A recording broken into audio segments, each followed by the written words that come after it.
On today's show, why Cam Whitmore was sent down to the G League, and the Houston Rockets are a top 5 net rating team through the early part of the season. Is it sustainable? It's all coming up on today's Locked On Rockets. This is Mission Control, Houston. Ignition sequence start.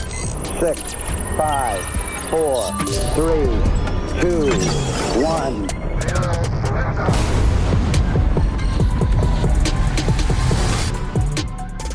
What's up, and welcome to another edition of Locked On Rockets, your daily podcast home for everything Houston Rockets basketball. As always, I'm your host, Jackson Gatlin, native Houstonian and credentialed media member. I'm also the host of Locked On NBA Thursdays. Be sure to follow along wherever you listen to your podcasts or on YouTube. Just search Locked On Rockets, where the best way you can help us grow our show is to listen every single day on a podcast platform of your choosing. Like and subscribe on YouTube. Drop us a comment while you're there. Do a drive-by, say go Rockets, and also subscribe and check out the daily Locked On Rockets newsletter. It would mean a ton. I would sincerely appreciate it. Now, today's episode is brought to you by Prize Picks. Download the app today. Use code LOCKEDONNBA to win $50 instantly when you play your first $5 lineup. Prize Picks, run your game. And as always, thanks so much for making Locked On Rockets part of your day every single day, whether it's on your way to work, on your lunch break, in the gym. Thank you so much for being one of our amazing everydayers.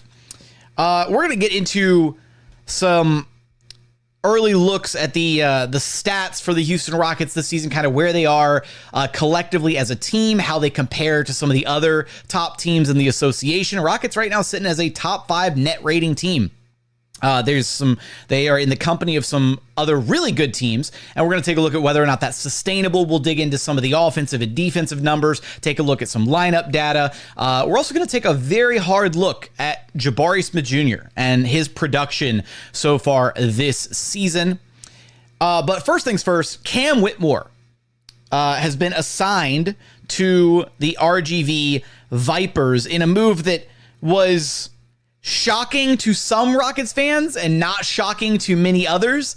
To refresh your memory, if you're an everydayer, you should be well aware of the conversations that we had about Cam Whitmore going into the season and the likelihood that he would be kind of the 10th guy in the rotation, or potentially the guy phased out of the rotation pretty early on as Ime Udoka started, was tinkering with lineups and figuring out who is going to have what role on this team. And ultimately, I will say, while I expected Cam to be like the final guy in the rotation, again, the 10th guy in the rotation, I didn't expect him to be sent down to the G League. That is, I don't want to say like a step too far, but I understand some of the reasons. So let's start with why is Cam, getting the short end of the stick here? He's got an immense amount of talent. There's so much upside there.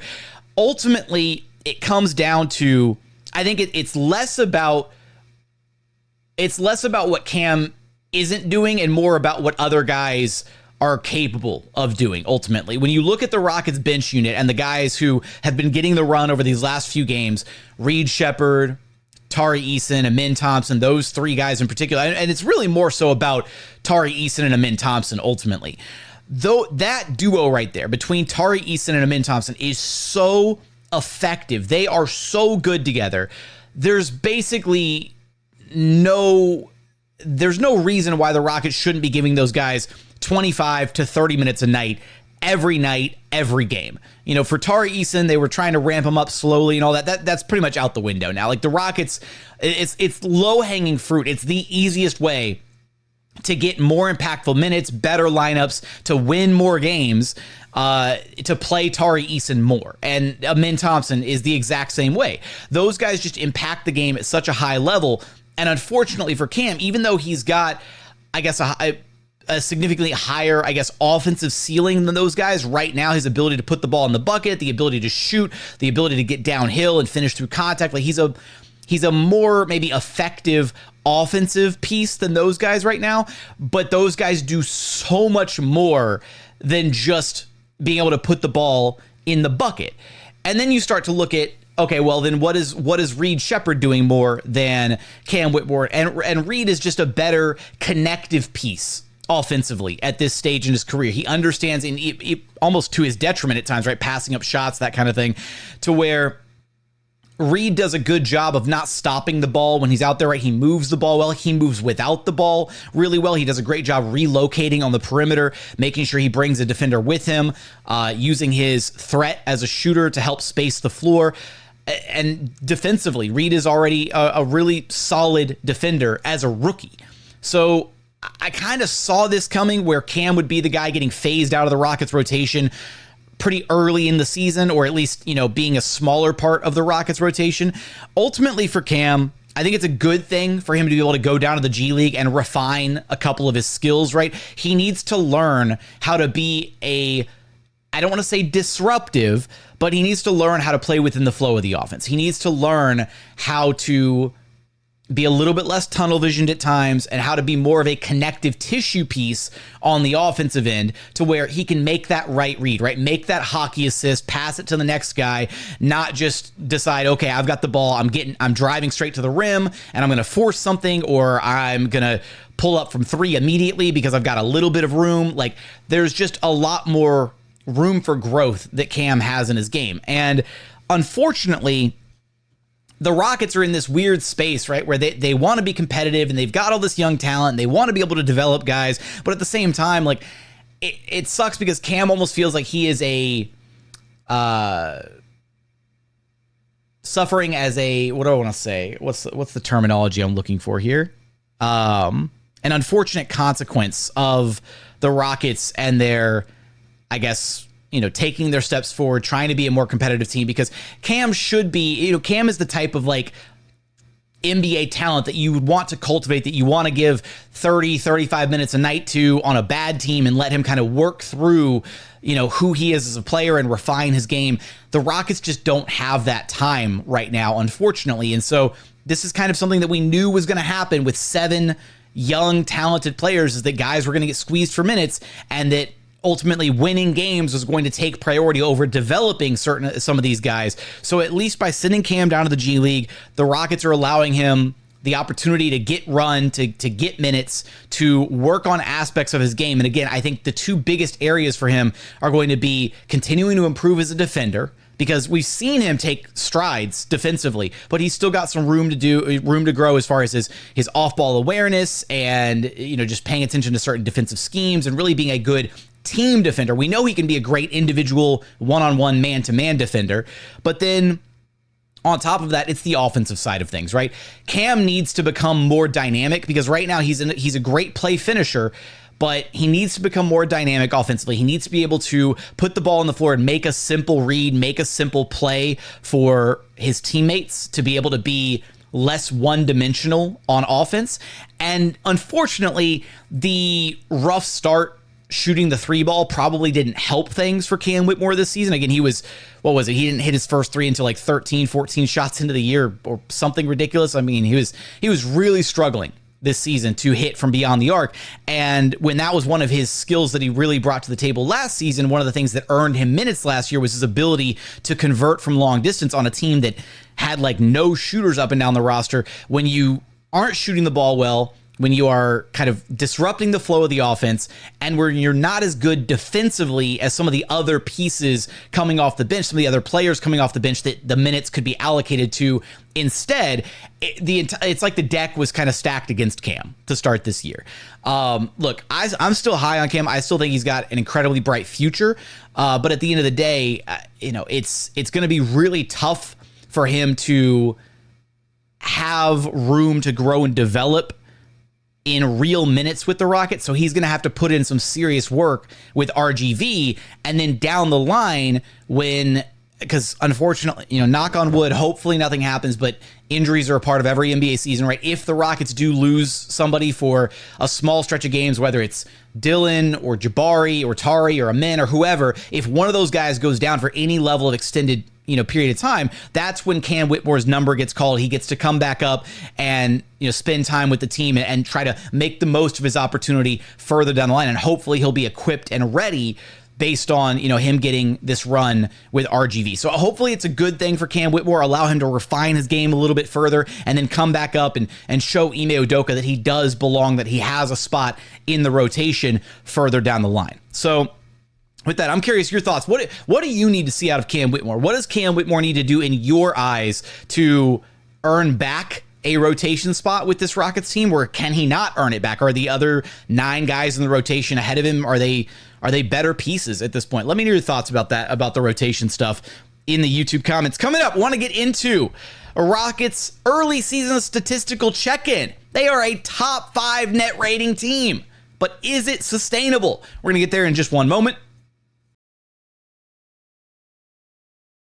First, today's episode is brought to you by Prize Picks. So what is Prize Picks? It's the best place to get real money sports action with over 10 million members and billions of dollars in awarded winnings. Prize Picks has made daily fantasy sports accessible to everyone. You just pick more or less on at least 2 players for a shot to win up to 100 times your cash. It really is that simple. And if you sign up today, you get $50 instantly when you play $5. You don't even need to win to receive the $50 bonus. It is flat out guaranteed. PrizePicks is the best place to get in on daily fantasy sports action, and they care about their members, right? So all withdrawals are fast, safe, and secure. When your picks hit, you can get your money in as quick as 15 minutes. PrizePicks really is the best way to experience daily fantasy sports. So check it out. If you haven't done it yet, go download the app today. Use code LOCKEDONNBA to get $50 instantly after you play your first $5 lineup. Again, download the app, use code LOCKEDONNBA, get $50 instantly after you play your first $5 lineup. Prize Picks, run your game.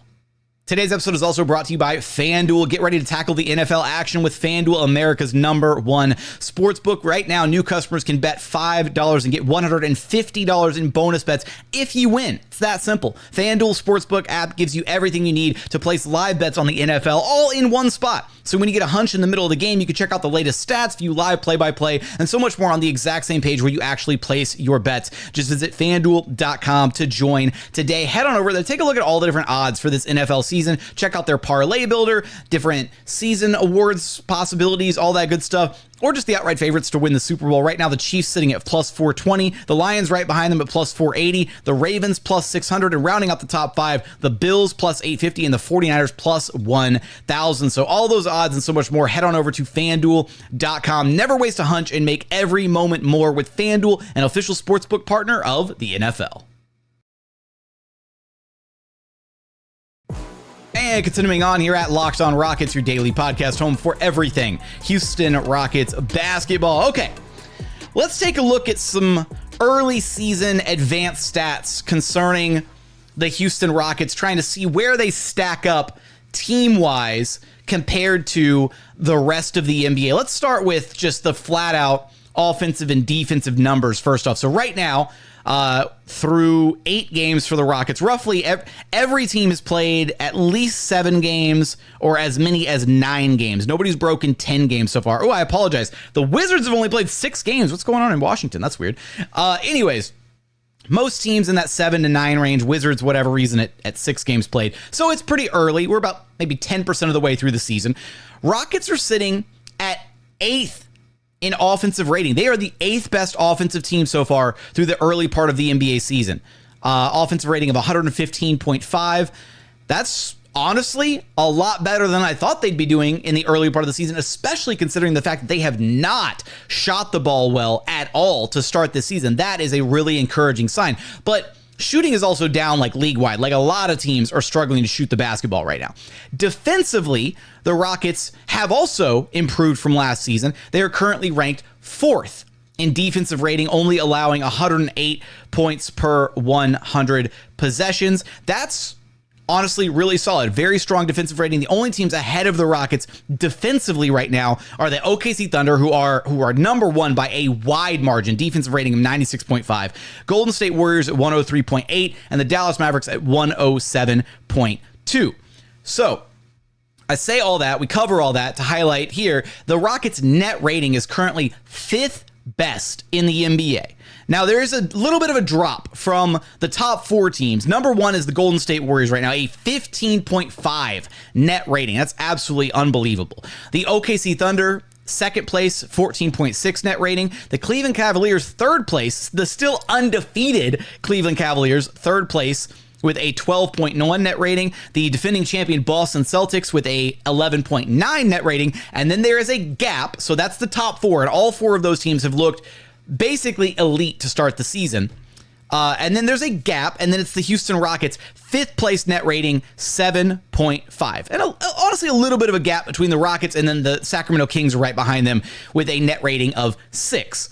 So first off, this is a really great, encouraging sign for the Rockets that they have hit the season off on such a strong start. And this is one of the things that you look at when you go to, right, the losses that the Rockets have had, right?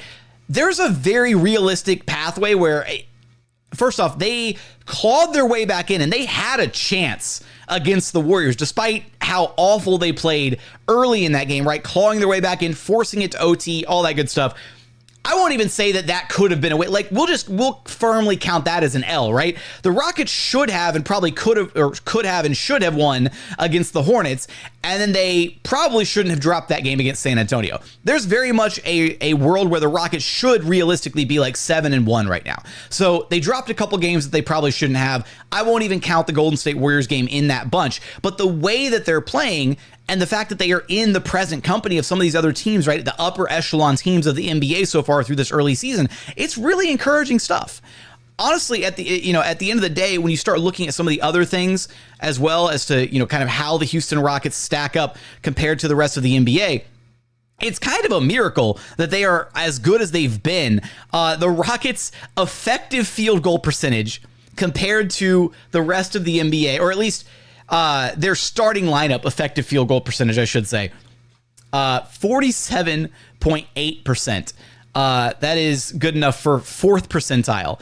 The Rockets have not had a very strong offensive start to the season, but they make up for it by taking care of the basketball, not turning the ball over at all. They've got one of the lowest turnover percentages in the entire NBA.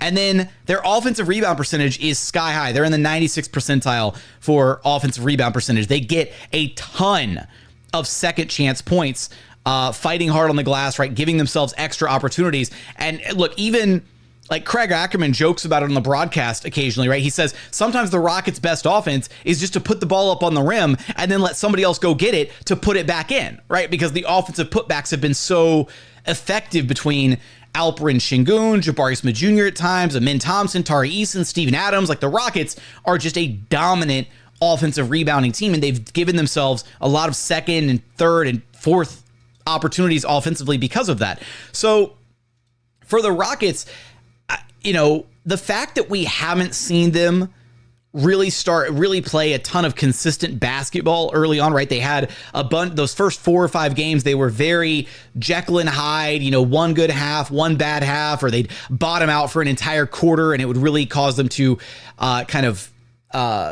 get flustered and struggle through a game or whatnot, or allow a team to get back into it, or giving up big leads, or falling behind, I guess, to other teams. The fact that they went through kind of these early season struggles, and they're still one of the top 5 teams in the NBA as far as their just outright numbers and production, it is really, really encouraging. Now, here's the downside is the Rockets through this early part of the season, they haven't had a super difficult schedule. They've played the Hornets, or they opened against the Hornets. They played against the Spurs 2 different times, and the Spurs are not a great basketball team. They played the Memphis Grizzlies, but not at full strength. Now, Dallas, good opponent. Golden State, good opponent. New York, good opponent. So probably 3 good teams of that bunch, and they beat 2 of them. They beat the Knicks pretty convincingly. They handled Dallas, and they did a really great job in that game guarding Luka through about 3 quarters. And Golden State, they were very much in the game, right? They forced OT, right? They dragged themselves back. They forced OT, and then they just didn't have the gas to get it over the finish line because they had such a horrible start in that game. So it's a small sample size. It's a small volume to look at as a small little, group of games to try and analyze from. But I think that this team has a chance to actually keep this up throughout the rest of the season. Like, coming into the year, we did our board bets. We took a look at some predictions, and one of the predictions was, can the Rockets jump up and can they become a top 5 defense this season? And I was bullish on the team. I said, I think they have the tools. They've got the personnel. They've got everything they need to become a top 5 defense. And here we are, 8 games into the year, and they're sitting top 5, right? It is sustainable. And then offensively, the hope was for them to at least be middle of the pack offensively. And they are well above middle of the pack right now offensively, sitting at number 8th in offensive rating right now. And that is despite the fact that they have just flat out not shot the ball well. Like, going back to their shooting numbers right now, Rockets are currently not quite bottom 5. They're bottom 6 in 3-point shooting. They are shooting 32.7% from beyond the arc this season, which is just a flat out dreadful numbers. The only teams further behind the Rockets in 3-point shooting are the Philadelphia 76ers, the Kings, the Wizards, the Jazz, and the Magic. Like, that is not good company to be in. And yet, despite the fact that the Rockets are absolutely struggling to shoot the 3 ball this year, they've been fine. They've been able to crush teams by scoring points in the paint. They are crushing it on the glass. They're getting those second chance opportunities. So the Rockets have leaned into their physical, gritty, tough it out identity. And I do think that the 3-point shooting will, I guess, regress back to at least a somewhat respectable number, as the season progresses. Last year, the Rockets shot 35.2% from 3. So if they regress back to that number, right, and again, we could chalk it up to the rest of the NBA. Like, the entire NBA is kind of struggling to shoot the ball this year. There are a lot of teams that are just way down in the dumps, well below what you would consider last year's league average. I mean, the Pacers are considered a good 3-point shooting team, and they're 10th right now at 36.7. And then again, there's just a bunch of other teams kind of middling around there. So if the Rockets can get their shooting woes figured out and level that out and at least get back to a place where they're closer to league average while also still maintaining their physical identity, the rebounding, the second chance points, everything that they're doing right so far, I don't see how that offense isn't sustainable as at least like a top 10 offense. And then the defense can easily stay top 5. This team feels legit. Again, this is what we talked about all offseason, looking at the talent up and down the roster, looking at how this Rockets team could perform this upcoming season after coming off their 41-41 campaign. And a lot of us were just like, there's no way that this team isn't a lot better this year. And the numbers back that up through at least the early part of the season. Now, we're going to check in further down the line, right? Another 8 or 9, 10 games or so down the line, and we'll see how these numbers start to level out, because it is an early sample size. So you take it with a little bit of a grain of salt, but a lot of these numbers are really encouraging through the early part of the season for the Rockets. What isn't encouraging so far, though, is the play of one Jabari Smith Jr. We're going to talk about him coming up here in just one moment. First, today's episode is brought to you by Skims. Look, I thought Skims was a women's only brand for like the longest time. And when I found out they had a men's line, I thought, you know what? All right, fine. I'll give it a shot. I'll try a couple pairs. And honestly, such a great decision. The cotton 5-inch boxer brief is absolutely perfect. I'm a boxer brief kind of guy. I like the snug fit, right? I like the security of them. But over time, boxer briefs, they start to like bag out. They don't have that snug feeling. They basically turn into boxers over time. And that kind of defeats the purpose, right? You want boxer briefs to feel comfortable, secure, all that good stuff. And the Skims boxer briefs are awesome. I've had them for a little while, but so far they haven't started to like bag out. They don't move around. They don't give you they don't ride up at all. They don't give you like that 5 p.m. wedgie from wearing them all day. If you're a boxer brief guy like me, this is the one for you. You got to go check them out. Shop Skims Men's at skims.com. Let them know that we sent you after you place your order. Select podcast in the survey selection and select our show in the drop-down menu that follows. And if you're looking for the perfect gifts for the whole family, Skims just launched their biggest holiday shop ever, also available at skims.com. And final segment here at Locked On Rockets, your daily podcast home for everything Houston Rockets basketball. All right, so after getting into some of the numbers and the data and the stats for the Rockets through the early part of the season, one of the things that stood out that was unfortunately really concerning is Jabari Smith Jr. Now, he's had, kind of an up and down season so far, more down than up, unfortunately, for Jabari. Look, we were hoping that this would be, year 3 for Jabari, take another step forward, offensively improve the three-point shooting from last season, hopefully improve the rebounding, continue to grow as a defender, right? Just be that strong, like, ancillary piece within the Rockets offense. And I've talked about, I don't know how many different times, that I still think there's a world where Jabari, in the right context, right, in the right offensive scheme, can be a bigger contributor than he currently is. Something about his skill set, right? Where he likes his touches, kind of, operating on the block or at the elbow, right? Getting those mid-range looks. That's where it feels like Jabari's bread and butter is, but he isn't afforded many of those opportunities, if any, within the Rockets offense and how they like to run things, primarily with so many of their actions involving Alperen and Sengun, having the ball in the hands of Fred VanVleet and Jalen Green. It's just really tough. And right now, through 8 games this year, he's shooting 43.9% overall and only 30% from 3 on 5 attempts a game. That is a rough start. And it could just be, shooting slump to start the year. I'm not advocating for the Rockets to, like, pull the plug or make any drastic changes or whatever with Jabari. But right now, per Cleaning the Glass, the Rockets are being outscored 7.6 points per 100 possessions when he's on the floor. And that doesn't include garbage time or anything. So these are all, like, legit possessions. They're outscoring opponents by 14 points per 100 possessions when Tari Eason is on the floor. So basically, the TLDR here is Tari on the floor, good things are happening. Jabari on the floor, bad things are happening. And that's a really, like, dumbed down way to look at it. And it also doesn't factor in the fact that, like, look, Jabari has been really good this season defensively. He's had times where he's been really good on the glass. He was a huge part of that Rockets comeback against the Golden State Warriors. Him, Tari, and Amin, that 3-man group, absolutely carried the Rockets in the fourth quarter. So I'm not saying that Jabari hasn't had his moments this year, but for the Rockets to be the best version of themselves, and we just talked about this last segment, right? They are succeeding. I won't say they're thriving. The numbers look good despite the fact that they are not shooting the basketball well. And the one thing that Jabari is supposed to bring offensively, he's supposed to be able to shoot the basketball. Right? Jabari is supposed to be able to do 3 things on the floor at what you would hope is at above average to elite level. And that is defend, rebound, and shoot. And right now he's defending and he's rebounding at appropriate levels, right? At least where he should be. And in some situations, he's really excelled in those 2 categories so far through the early season.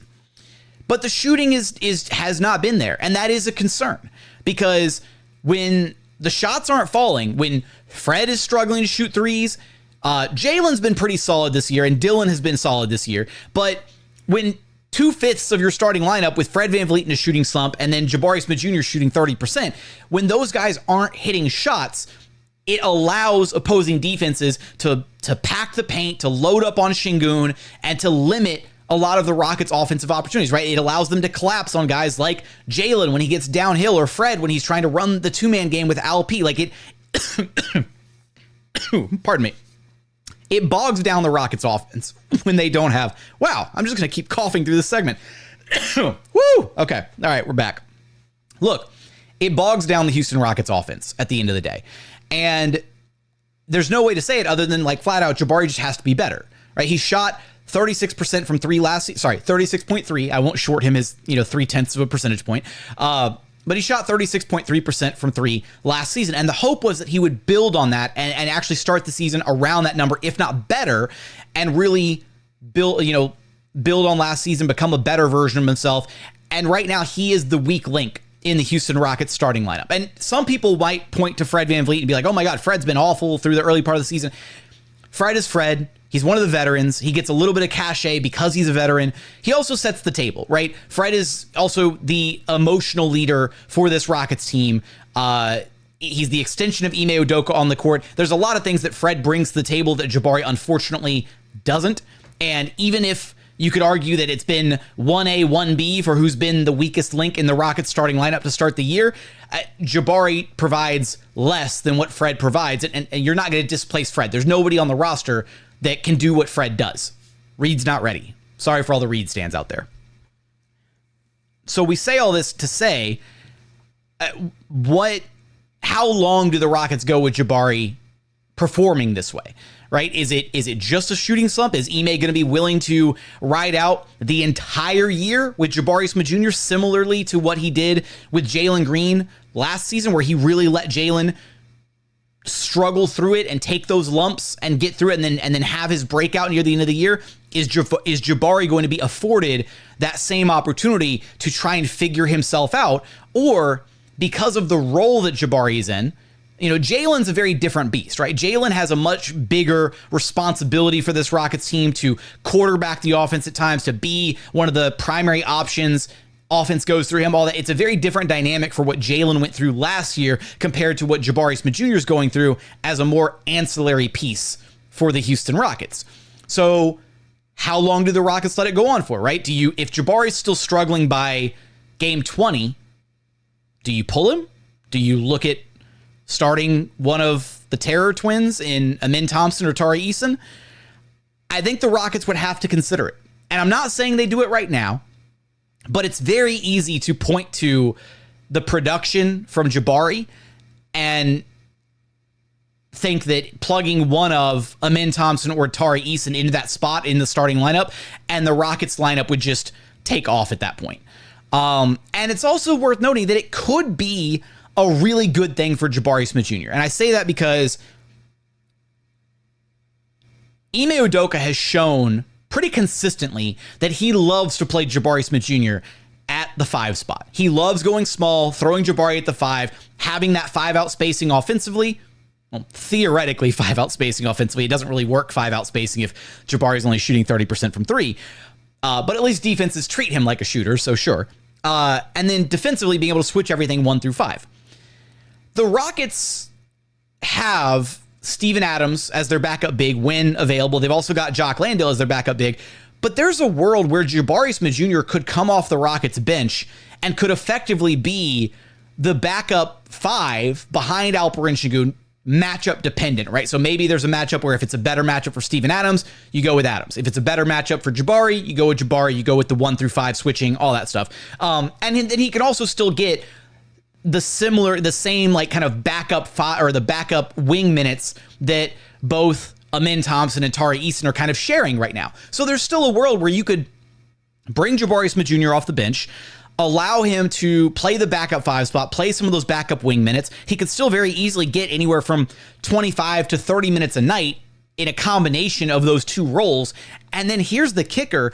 If Jabari comes off the bench, I feel like there'd be more opportunity for him to play to his style offensively, rather than him just having to spot up on the 3-point line and not ever be in a rhythm and not get many touches and have to play off of Sengun and Jalen and Fred. Like, if he's, and this is why I advocated for it last year, where maybe you make Jabari Smith Jr. I said this last season, pull Jabari Smith Jr. out early, right? Make him one of the early subs. And then when you have the second unit out there, go bring Jabari Smith Jr. back in with the second unit and let him cook a little bit, right? Let him kind of have some touches in the paint or have some touches where he's facing up and get to his, mid-range little sweet spots and just see what it looks like for a little bit.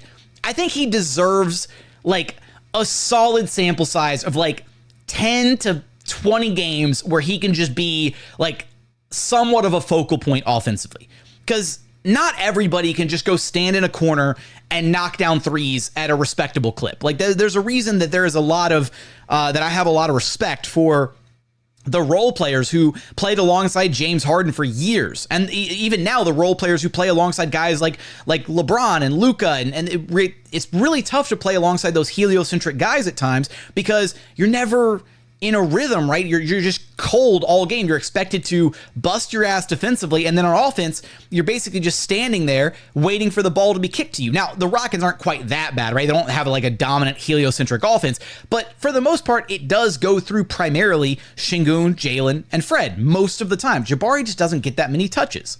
So I don't know. At this point, that's some seriously low-hanging fruit for the Rockets, is they could easily plug in one of Amin Thompson or Tari Eason into the starting lineup over Jabari Smith Jr., and they would be flat out probably crushing their opponents at this point. It's also, as far as experimentation is concerned, though, what does that do to the bench unit? Because right now, one of the Rockets' strengths is being able to sub in Tari, Eason, and Amin Thompson together and have those guys just absolutely terrorizing opposing bench units. And they kind of lose some of that bench juice, if you will, by putting one of them into the starting lineup. But if it allows Jabari to be in a better role, if it allows him to be more comfortable, if it puts him in a better position to be successful, then it feels like it should be something that the Rockets are at least looking at or considering further down the line, assuming things continue to trend the way they are right now. Look, I would love it if Jabari could turn the season around and start knocking down threes at least a 36% clip, but get it up to 37, 38, 39. Like, he's got to knock down shots at a high clip. That's what he provides offensively outside of what he does in the rebounding department and defensively. And if he's not doing it, right, if he continues to struggle from three, the Rockets are going to have to take probably a hard look at that spot, or maybe not. That's the other thing, is maybe Jabari is going to be given the same treatment as Jalen last year, where despite some of the struggles, Ime is willing to look past it, to not break his confidence, to try and build him up, to try and let him, get past it and unlock it. But again, it's a very different dynamic than what it was with Jalen Green. So I'm curious to see what happens there. That's going to be something to monitor as the season moves forward for sure. I want your thoughts on everything in today's episode. How do you feel about Cam Whitmore? How do you feel about where the Rockets are at statistically right now? Do you think they can maintain a top 5 net rating this season, or do you think they're going to fall off just a little bit? Where do you think they're ultimately going to finish with their offensive and defensive numbers? And how do you feel about the Jabari Smith Jr. situation right now? Let me know all your thoughts in the YouTube comments. Remember, the best way you can help us out is to listen every single day on a podcast platform of your choosing. Like and subscribe on YouTube while you're there. Drop us your comments, and also subscribe to the daily newsletter. We're currently middle of the pack on subscriber count for the newsletter. I think we're losing to the Dallas Mavericks by like a ton, and I hate that feeling. So please hit subscribe so that I can go talk smack to the Locked On Mavericks guys. I would sincerely appreciate it. But as always, thank you so much for watching. Thank you so much for listening. And we look forward to having you back right here at Locked On Rockets, your daily podcast home for everything Houston Rockets basketball.